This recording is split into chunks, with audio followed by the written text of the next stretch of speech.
ঝটপট এবং শর্টকাট একটা রেসিপি হচ্ছে আলু ভর্তা। তো কে কে পছন্দ করেন, কে কে করেন না, আসলে আমার মনে হয় না কেউ অপছন্দ করবেন, কারণ বাঙালিয়ানাদের প্রিয় খাবার হচ্ছে ডাল আর আলু ভর্তা। তো আমার মেয়েরও ভীষণ পছন্দ এই আলু ভর্তা, আমি রেগুলার বানাই। তো আমার মেয়ে যেভাবে পছন্দ করে আমি যেভাবে বানাই সেটাই শেয়ার করছি। প্রথমে চুলায় ফ্রাই প্যান দিয়ে গরম করে তাতে দিয়ে দিলাম পরিমাণ মতো তেল, দিয়ে দিলাম পেঁয়াজ কুচি। এগুলো আমি একদম লাইট ব্রাউন করে ভেজে নিব।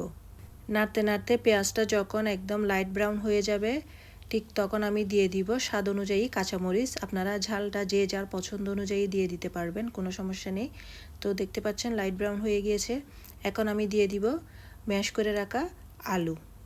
এবার সব কিছু ভালো করে মিশিয়ে নিব, কাঁচামরিচ, পেঁয়াজ এবং আলু একদম ভালো করে মিশিয়ে এখন দিয়ে দিব স্বাদ অনুযায়ী লবণ। আবারও মিশিয়ে নিব নেড়ে চেড়ে খুব সুন্দর করে। বর্তমানে তো নাড়াচাড়া করতেই হবে, কোনো স্টপ করা যাবে না।